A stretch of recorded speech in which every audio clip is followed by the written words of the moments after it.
بسم اللہ الرحمن الرحیم۔ حضرت سیدنا ابوبکر صدیق اور حضرت سیدنا عمر رضی اللہ تعالیٰ عنہما دونوں آپ صلی اللہ تعالیٰ علیہ وسلم کے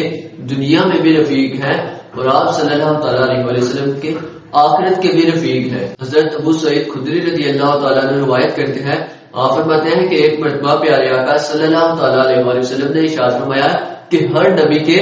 دو وزیر آسمان میں ہوتے ہیں اور دو وزیر زمین میں ہوتے ہیں، اور آپ نے فرمایا کہ میرے آسمانی وزیر کہ جو آسمان میں میرے وزیر ہے وہ حضرت جبرائیل اور حضرت میکائیل علیہ السلام ہے، اور آپ نے فرمایا کہ جو زمینی وزیر ہے جو میرے زمین میں وزیر ہیں وہ حضرت سیدنا ابوبکر اور حضرت عمر رضی اللہ تعالیٰ عنہما ہے۔ اور دوسری روایت میں ابو سعید خدری رضی اللہ تعالیٰ عنہ روایت کرتے ہیں، آپ فرماتے ہیں کہ پیارے آقا صلی اللہ تعالیٰ علیہ وسلم نے ارشاد فرمایا کہ اعلی درجے والے لوگوں کو جو نچلے درجے والے لوگ ہوں گے وہ اس طرح دیکھیں گے جیسا کہ آسمان پر لوگ ستاروں کو دیکھتے ہیں، کہ جو اعلی درجے اوپر والے درجے پر ہوں گے نچلے درجے والے ان کو بہت اچھی نگاہ سے ان کو ایسے دیکھیں گے جیسے لوگ ستاروں کو دیکھتے ہیں۔ پھر آپ نے ارشاد فرمایا کہ جو حضرت ابوبکر صدیق اور حضرت عمر ہے یہ بھی اعلی درجے والے لوگوں میں سے ہوں گے، لوگ ان کو ایسے اوپر دیکھیں گے جیسے لوگ ستاروں کو دیکھتے ہیں۔ اور ترمذی شریف کی ایک اور روایت ہے کہ پیارے آقا صلی اللہ تعالیٰ علیہ وسلم ایک مرتبہ مسجد میں